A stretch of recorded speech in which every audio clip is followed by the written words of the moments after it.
Hello guys, welcome back to my channel. तो आज तो शुक्रবার আর কালকে আমাদের এখানে 19 জ্যৈষ্ঠ মানে বাজারে লোকনাথ মন্দির আছে, সেখানে অনেক বড় করে লোকনাথ পুজো হয়, মানে প্রচুর ভিড় হয়। তো আমি তো কালকে বাড়ি চলে যাচ্ছি, তো কালকে তো ওখানে পুজো দিতে যাওয়া হবে না। তো আজকে মা বলছে বিকেলবেলায় গিয়ে তো ঠাকুরকে প্রণাম করে আসিস, তো বিকেলবেলায় যাবো। তো এখন বোন বলছে যে একটু চুল কেটে দিতে, তো ওরা এখন চুল কাটবো। তো তোমরা ভিডিওটা দেখতে থাকো। তো ফার্স্টেই বলি, আমাকে এরকম পাগল পাগল লাগছিলো কারণ আমি একটুখানি ঘুমিয়েছিলাম। তো ঘুম থেকে উঠে চুলগুলো ঝাঁকড়া ঝাঁকড়া হয়ে আছে। তো যাই হোক, মাথাটা আশ্রয়নি। তো সেই সময় সেই অবস্থাতে চলে এসেছি বোনের চুল কাটতে। আর আমার চুলটাও কাটার দরকার, প্রত্যেক দিনই ভাবি চুল কাটবো। তো এতই মায়া চুলের প্রতি, আমার মায়ায় পড়ে গেছি। তো চুলগুলো সেই কারণে আর কাটা হয় না। তো এখানে যখনই আসি হয় আমি কারো না কারো চুল কেটে দিই। আর ভাবি যে প্রত্যেকবার যখন আসি তখনই ততবার চুল কীভাবে কাটতে পারি, কারণ তারপর পরে ভেবে দেখলাম যে আমার হাতে চুল কাটলে নিশ্চয়ই অনেক বাড়ে, তাড়াতাড়ি চুল বাড়ে।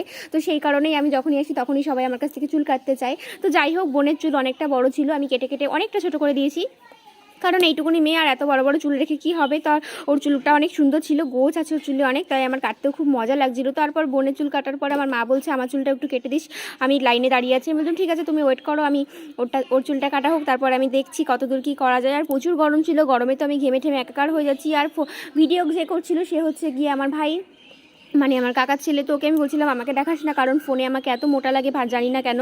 আমি এমনিতেই মনে হয় হাতি, তো জানি না, খেয়ে দিয়ে এখানে এসে খেয়ে দিয়ে আরও হাতি হয়ে গেছি, সেই কারণে আমাকে ভিডিওতে এত মোটা লাগে। তো মায়ের চুলটা অনেকটা বড় হয়েছিল, কদিন আগে কেটেছিলাম। তো ভাবছিলাম, মনে মনে ভেবে আনন্দ পাচ্ছিলাম যে আমার হাতে চুল কাটলে অনেকটা তাড়াতাড়ি চুল বাড়ে। তো সেই কারণে এদের চুলগুলো এত তাড়াতাড়ি লম্বা। তো তাই জন্য ভাবছিলাম যে এবার থেকে নিজের চুল আমি নিজেই কাটবো। তো দেখো এখন সন্ধ্যা হয়ে গেছে, রেডি হয়ে গেছি, শাড়ি পরেছি আর চুলটাও খুব মানে বেঁধে নিয়েছি, যা গরম।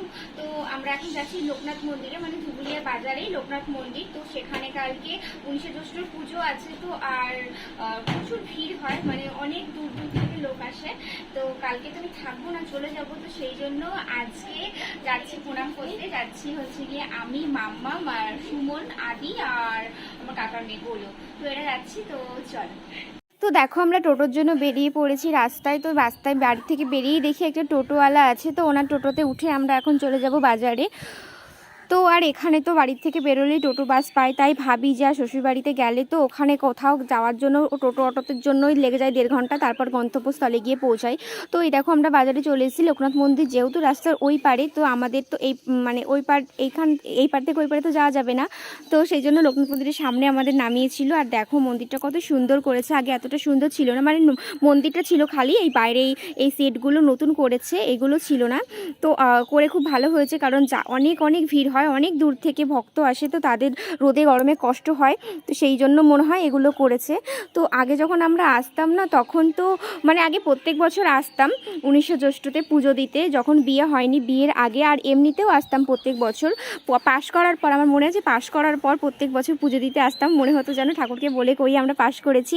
তো দেখো এই যে আমাদের লোকনাথ বাবা, এইখানে কালকে পুজো হবে না, মানে এখানে পুজো হবে আর অঞ্জলি হবে ওই সেটের ওখানে, যে আর একটা মূর্তি বসিয়েছে সেখানে অঞ্জলি দেওয়া হবে। আর এই দেখো ওনারা সবাই বসে আছে এখানে, আর ওখানে গেলেই প্রসাদ দেয়, মিষ্টি প্রসাদ দেয়। তো আমাদেরকেও দিয়েছিল মিষ্টি প্রসাদ। আর ভিডিওটা করছিল আমার বোন, ও ভালোভাবে ভিডিওটা করতে পারেনি। আর লোকনাথ মন্দিরের আর পাশেই আছে শিব মন্দির, তো শিব মন্দিরে প্রত্যেক বছর জল ঢালতাম। আর শিবরাত্রিতে জল ঢালতে আসতাম, এমনিতে চৈত্র মাসে জল ঢালতে আসতাম, চৈত্র মাসে, শ্রাবণ মাসে আসতাম। তো অনেকবার আসতাম, বিয়ের পরে একবার দুবার হয়তো এসেছিলাম, তো আমার এখন মনে পড়ছে না। আর এই জায়গাটায় দেখো একটা গাছ আছে, এই গাছটাতে আমরা ঢিল বাঁধতাম, কেন ঢিল বাঁধতাম জানি না, মনে পড়ছে না এখন। প্রত্যেক বছর একটা করে ঢিল বেঁধে যেতাম, আবার একটা করে ঢিল খুলে যেতাম। তখন জায়গাটা অন্যরকম ছিল, এত সুন্দরভাবে বাঁধানো ছিল না, তখন প্রচুর রোদ্দুর ছিল, শুধু মন্দিরটা ছিল, মন্দিরের বাইরে আর কোনো সেট করা ছিল না, তাই গরমে খুব কষ্টও হতো।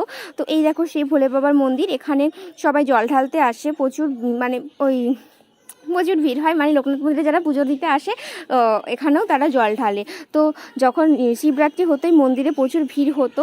আর আগে যখন আসতাম তখন তো বেশি পুণ্য পাওয়ার জন্য খালি পায়ে শাড়ি পরে আসতাম।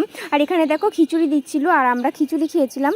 এখন আমরা সবাই খিচুড়ি খাইনি, মামাম তো খাইনি আর ভাইও খাইনি। তো আমরা এখন খিচুড়ি খেয়ে যাব হচ্ছে গিয়ে মেলার দিকে। তো এই দেখো এই লোকনাথ মূর্তিটা যেখানে বসানো আছে, কালকে সেখানে হবে পুজো, মানে সেখানে সবাই অঞ্জলি দেবে, কারণ মন্দিরে তো এত লোক ধরবে না, সেই কারণে হয়তো।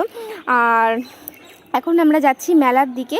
তো মেলার দিকে যেতেই লাগে আমার ভয়, মাম্মামের জন্য এমন কোনো খেলনা নেই যেটা ওর নেই। তো তাও সব কিছু কেনার জন্য বায়না করে, আর বায়না মানে সেই মারাত্মক বায়না, শুয়ে পড়বে বসে পড়বে, ওকে খেলনা কিনে দিতেই হবে। তো আমি ভাইকে বললাম বেশি কিছু কিনে দিবি না, ওকে একটা ছোটোখাটোর মধ্যে কিছু একটা কিনে দিবি। তো ও বললো যে ট্রাক্টর কিনবে। আর এখানে দেখো অনেক কানের ছিল, তো আমি একটুখানি দেখছিলাম কানেরগুলো।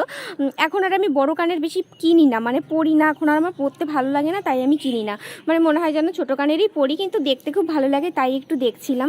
তো দেখে এখন যাব ওইদিকে কিছু খাওয়ার জন্য। তো যেতে যেতে দেখছি অনেক খেলনা। তো মাম্মাম তো বলে যাচ্ছে আমি এটা কিনবো, আমি সেটা কিনবো, আমি ওইটা কিনবো। তো আমরা চলে এসেছি এখন ফুচকার দোকানে, এখন খাবো ফুচকা।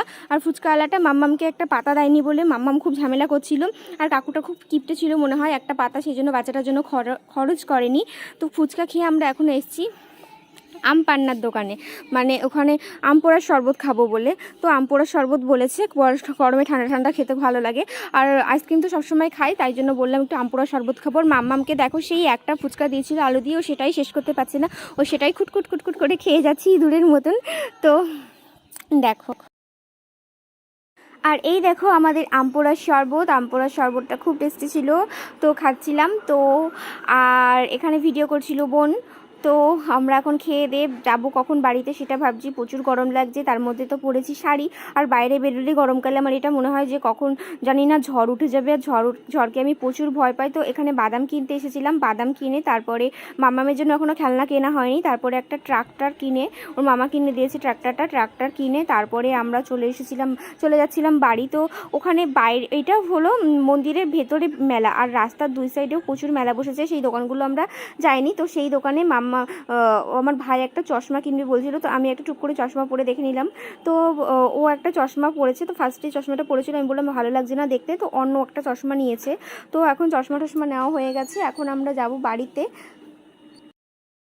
তো দেখো এই জাস্ট ফিরলাম, তো এখনো চেঞ্জ করিনি, এই ঘরে ঢুকলাম। তো ভিডিওটা আমি এখানে এইটুকুই করছি, কারণ হচ্ছে যে কালকে আমার বাড়ি যাওয়া আছে, এখনো ব্যাগ গোছানো হয়নি, ব্যাগ গোছাতে হবে। আর আর কি, আর যেইটুকু ভিডিও করেছি সেইটুকুই তোমাদের সাথে শেয়ার করি। তো চলো টাটা।